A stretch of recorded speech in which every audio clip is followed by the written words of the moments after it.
when they start talking, when the people who I fight, when they start talking, that's when y'all get them. I'ma beat his ass. He can't do shit. For real. I better be quiet. You got any grease in your hair tonight, Tank? That is it. Lamont, please say that in the second fight. Any questions? You got any grease in your hair tonight, Tank? Like, you got any grease in your hair tonight, Tank? Like, rematch that you fought. 0. What do you have to do to create enough separation where this don't happen again? Whew, it's a good question. It's gonna be based on my training, Ken. I have to push myself a little harder if that didn't get me the win. And I have room. I definitely have room. This made people angry when Gervonta Tank, as Davis walked into the news conference, he yelled, "He is going to end Lamont" in front of a stunned audience. This was Lamont Roach's clear warning. Before their second fight, the two fighters locked eyes, and the air was filled with raw anger and unfinished business. Davis made it clear that he wasn't just there to talk. Even though his fans were tense and cameras were rolling, he had something to say.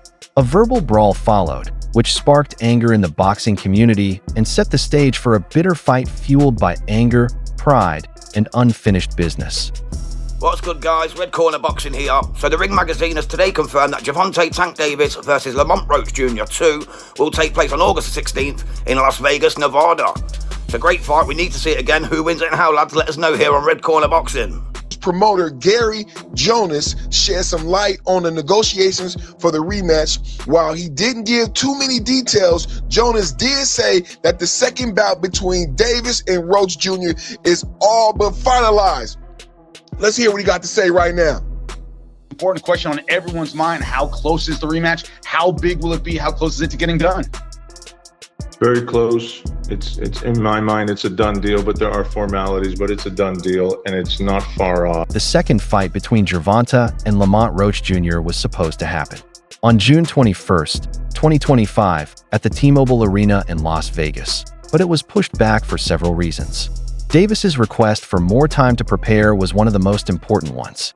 He thought he needed more time to train well for the rematch. Premier Boxing Champions, the company that was putting on the show, also had money problems, which made the delay even worse. Because of all these issues, the fight was moved to August 16th, 2025, at the same place in Las Vegas. Since they tied in their first game, fans are looking forward to the rematch. How you think the one coming up with I Tank hope he don't fight Lamont, actually. Like, I hope he don't get in the ring with him again. Because at the end of the day, if he lose, it's just gonna look bad on the fight with me, so gonna look like somebody else already did it. I don't know. You want Tank to knock you out, yo. I heard him say, like, yo, I want to fight Tank, and that's nice, but why do you want Tank to knock you out so bad? Like, look, that sound good. That sound real good, but she's too little. Too little. I promise you. Lamont is signed and ready to go for the rematch, correct? We still deliver. Y'all, Tank plays so many head games, it's not even funny. Let me tell you something, bro. Lamont Roach has never been this big of a fighter before. Everyone knows Lamont Roach now. So he could be reaping the benefits of just enjoying his status of having that draw with Tank, while Tank is the one with the eye of the tiger. Tank is probably in the gym training his ass off and then sign the contract like, all right, we got to fight when? June. Oh, shit. Let's hurry up and dash your ass. Sugar Ray Leonard did that to Roberto Duran. Duran was told that he had a fight in a couple weeks, and he was like, dude, I'm 190 pounds in Panama, which is why Roberto Duran was out of shape in the No Mas fight and was like, no mas. So Tank could be over there working, sign the contract in 3 weeks, and all of a sudden Lamont Roach got to put a training camp together. It was a draw in the first fight between Davis and Roach, which happened at the Barclays Center in Brooklyn on March 1st, 2025. Fans and experts had mixed feelings about it. 3 judges couldn't agree on whether Davis won or lost the fight. 2 said it was a tie at 114 to 114. When Roach jabbed Davis in the 9th round and Davis dropped to the ground, the judge did not call it a knockdown, which caused a lot of debate. A lot of disagreement among boxing fans over this pick. For me, Tank Davis is fighting a minus 1,600 as your main event odds is crazy to me, dude. That's crazy. That underdog lived up to the hype. He ended up, overperforming. Lamont Roach, credit to him, all this other stuff. And it took some politics to keep Davis as champion. You ever see guys getting the referee their own fight? Dude, anybody else takes that knee, you're getting counted, bro. The referee, actually, his instinct, if you watch that, the referee's instinct was to count. If you notice, Steve Willis started counting, and then he looked at the timekeeper outside the ring, wasn't counting, and he stopped counting. So you get to call your own timeout. Earlier in the fight, if you saw that shoulder barge that Tank did to Roach in the clinch, he didn't get a warning, but Roach's reaction got the warning. This is the politics we're dealing with. You keep doing this, you're looking at short-term money and long-term destruction of a sport. Davis said his bad performance was due to distractions like not having any ring girls, which made it hard for him to focus, and hair treatments that made his eyes itch and made it hard for him to see. Even with these problems, Davis admitted that he had done wrong by saying, "I could have probably done more. That's my fault." He take a knee. You need to lose like 10-8 that round at least, no? And plus the corner go up and put it a towel in the face. That's a disqualification for sure.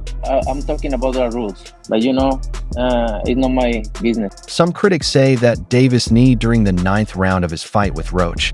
Davis took a knee on purpose to throw off Roach's flow and take back the fight, instead of taking the chance of being beaten up by Roach's wild attacks. Davis would have chosen to fall to get a few more seconds to recover.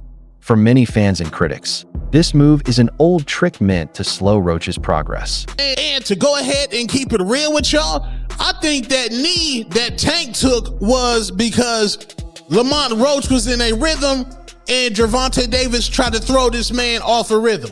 Do I believe the Murray's sport waves, the soul glow was in his eye? Absolutely not. I believe that man Tank got nerve-eye and said, hold on, this man Lamont Roach is cooking. I need to take me a quick timeout and a quick break. It's nasty. It's horrible. It's disgusting.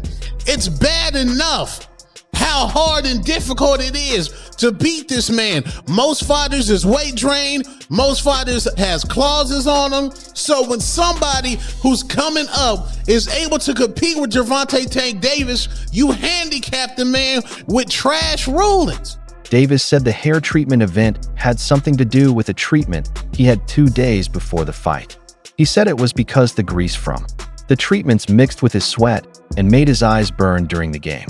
During the interview after the fight, Davis talked about how the crowd reacted and said he wasn't happy with the drink. He made it clear that his actions were a genuine response to the sudden irritation and not an attempt to control the fight's dynamics. Can you describe what the feeling was like in the ring? And was it to get the towel out, to get the burn out of your eyes, or what was going on? And I didn't want to get caught. While my eyes was burning, and you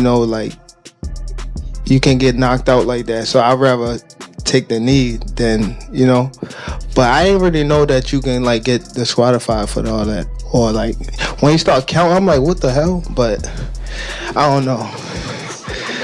It's cool. The reason for this is different fans and critics have had different reactions to the fuss. There have been some questions about whether or not the moment should have been called a fall. The Gervonta Davis versus Lamont Roach fight has become even more controversial since the New York State Athletic Commission, NYSAC, began a formal review of the result of the fight. Boxing Kingdom says that technical problems first made it impossible to immediately evaluate the important 9th round incident in which Davis took a knee. Many people say that the result would have been different if this case had been called a knockdown in Roach's favor. Even without the knee, that should have been a knockdown. I thought I should have won a competitive fight. I think I did what I needed to do necessary to bank the rounds. I'm just a little frustrated with the scorecards. I thought I should have won. After the controversial tie, Roach's team asked the Athletic Commission to change the decision. The appeal was mostly about a key moment in the 9th round, when Roach's punch made Davis kneel. At 3, Judge Steve Willis began to count, but then stopped. He let Davis go back to his corner, and his trainer wiped his eyes, something that is against the rules of boxing. Davis afterward said that his behavior was because of the oil in his hair, which made it hard for him to see. It ain't no timeouts in boxing. Why are you taking? You know that. You should know that. So that's the thing where I'm confused, because that's supposed to be a knockdown. That's a 10-8 round. If that's a 10-8 round, I win the fight. So You know what I'm saying? Like that draw turned into a 114 my way. Going in, okay, it's round 10, right? You see that you down on the scorecard. George. Kambosos Jr. was very harsh in his criticism of Gervonta after Davis's fight, with Lamont Roach Jr. Kambosos praised Roach's skill and determination in the ring, saying that he had done a great job. Davis was very pleased by Roach's ability to push him, which not many people have done. Once the fight was over, Kambosos questioned Davis's ability to beat top boxers. There was a lot of controversy about the fight itself, especially when Davis took a knee in the 9th round and didn't get credit for a win. In the boxing world, this event was talked about a lot, and many people thought Lamont Roach should have won. Make it that fight on the weekend, what'd you make of the controversy in that one? Look, I had just finished my recovery session, so I was pretty docile and relaxed, and then the fight, especially at the start of it, wasn't too thrilling and too action-packed, so I was starting to doze off a little bit, but I woke up a little bit more when obviously Lamont started giving him some work, and he looked good, man. I got to give respect to Lamont Roach. He proved a lot of guys wrong. I think he shocked Tank a lot with what he was able to bring, and again, we saw the controversy with the knee. To me, that's a knockdown. You can't just take a knee and decide to, go to your corner and get your face wiped. So, if that's a 10-8 round, Lamont wins the fight. So it's unfortunate, but that's the fight game. Hopefully they'll do it again and he gets paid, what he's worth. Have you ever seen anything like that in boxing before? A guy sort of just voluntarily. We've seen Floyd take a knee and be put on the count. We've seen Miguel Cotto. Jake Paul also said that they will start talking about a possible practice fight if Gervonta Davis wins his second fight against Lamont Roach. Even though Paul fights at cruiserweight, 195 pounds, and Davis fights at lightweight, 135 pounds, the proposed fight would be a 10-round practice. The finalization of the fight was put off at first because Davis and Roach tied. The show could happen later this year if both fighters win their next fights. Tank Davis is very careful as he gets ready for his second fight, working with Kenny Ellis, who is one of the best boxing coaches in the world right now. Because Ellis is so disciplined and pays such close attention to detail, each class has a lot of structure and energy. Tank is getting better at building endurance with his help so that mistakes don't happen again. Tank thinks Ellis will be with him on fight night, making changes to their strategy as they happen. Ellis's strict workout routine and Davis's determination point to a Tank that is much more dangerous than fans have seen before. Me and Gervonta were scheduled to fight for sure. How real or what was to it with you and Tank actually being the thing? Was that something that was talked about? Yeah, no, it was highly talked about and in negotiations and almost ready to make happen, but he has to do his rematch with Lamont and get that W, and then we'll be able to run it back. But me and Gervonta were scheduled to fight for sure. When Tank Davis sees Coach Calvin Ford again, it gets the camp going in a new way. Their friendship isn't just about boxing. It comes from years of trust and knowledge between both sides. Tank has become better at the sport with the help of Coach Calvin, who has turned his raw skills into skilled fighters. Everything good that has happened to Davis has been made possible in large part by Coach Calvin. Who's doing the interview circuit, right? Kind of being a little bit out of character leading into the rematch. Do you think, and this is what Mill City asked, do you think that is something you guys are taking in consideration in preparation for the fight? And what Kenny Ellis said was, look, man, we're not falling for the banana in the tailpipe. We know what Lamont Roach brings to the table, and he says that Lamont Roach is, we're not believing that he's out there drinking or blowing up a bunch of weight and all of that. He says what most people say, hey, we're going to prepare for the best version of Lamont Roach that is going to, that'll come for us. But the way that he saw the fight coming out was he said he sees it like the fight before, a lot of really crisp shots landing, and the fight is going to be similar. But hey, the fight at the same time is going to be very different. Now, I just happen to have a very good friend named Phoenix the Assassin who breaks down fights for me. He's a trainer got a world-class eye for fights. And what he speculated should be the difference between the first fight and the second fight for Gervonta is that Gervonta is going to need to spend a lot more time fighting on the outside and scoring points for a longer period of time on the outside, and then making sure that, and basically forcing Lamont Roach to try to initiate something with slower hands, score his points, and get out. And he said the reason that he believes that Lamont Roach would be able to do that. An experienced boxing analyst named Jim Lampley said he didn't think Roach would win a repeat. Before their first fight, Lampley talked about Davis's sneaky boxing, southpaw-style edge, quick feet, and clear killer instinct. He talked about Davis's knockouts in terms of a young Mike Tyson, showing how powerful he was as a batter. Lampley said that Roach would not be able to match Davis's skill, even though Roach is a very good boxer.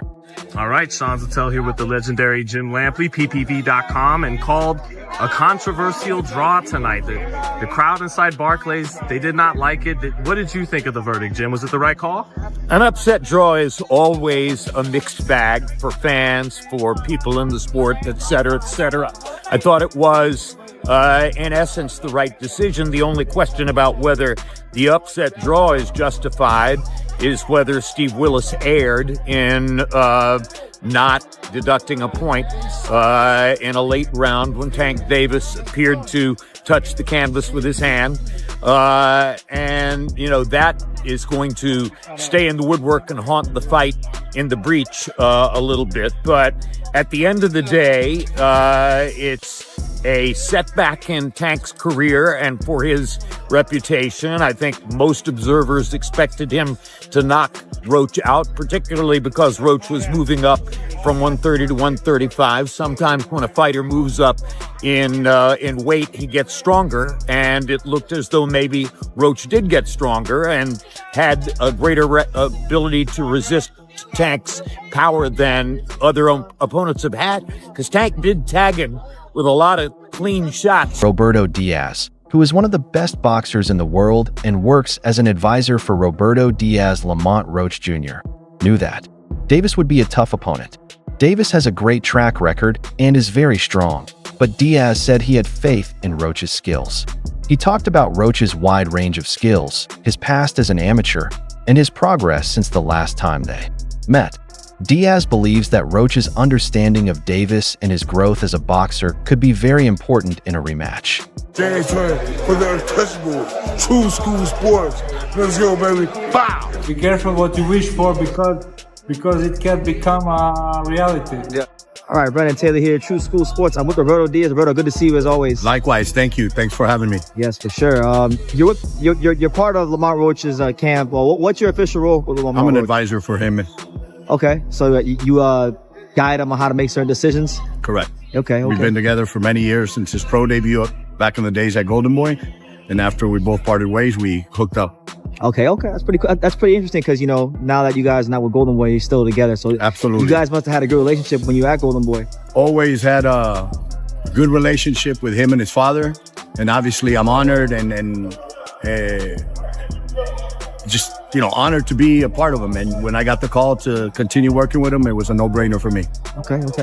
A lot of the boxing media and the boxing fans are overlooking Lamont Roach, and they're angry that Tank isn't getting fights against Shakur Stevenson, Keyshawn Davis, these kind of guys. But what can you, from someone that's been with him from the beginning, what can you say about the talent level of Lamont Roach? I don't blame the fans, but it's a little bit of the unknown for them. It's a little bit of they don't know who he is. On Saturday night, they're going to know who he is. They're going to respect him, and they're going to become fans. Mm-hmm. One thing about Lamont is he fought all the styles. The kid has the talent. The kid has the want, but he's never had the opportunity to be on this type of stage. Mm-hmm. Now it is. Now it's on him. He's put in the work. The talent's there. The hunger's there. He knows what a win means. And here's where it's important. The fans are okay not to know, because until they are introduced, like they know who Shakur is, they know who these other guys is. They'll know on Saturday. But most importantly, Tank knows what he's facing because he brought in two of the best trainers in boxing. Not one, but two, because he knows what he has in front of him. Coach Kenny Ellis in Davis's camp defended the pick of Roach as the opponent by saying that Roach was a 7-time national champion and a very well-known fighter. Ellis agreed that it would be wrong to think less of Roach, even though some fans don't like the game. He said that both boxers have grown up since they were amateurs, and that a rematch would show how much they have changed and grown. Do you feel like that fight with Tank, the rematch with Roach, is bigger than perhaps a Shakur Stevenson fight now? Yeah, for sure. Tell me why. Yeah, tell me. He got in the ring. He got in the ring with Tank with no hesitation. Okay. For the hell of a fight, you know. Everybody want to see it again, and Shakur's last 3 fights, they criticized him, you know, because of his style of fight. No offense to him, but this is the reality. People criticize because of the way he fight, you know, and they don't want to see that. They rather see Roach again, you know. Which person do you think will win? Leave your thoughts in the box below.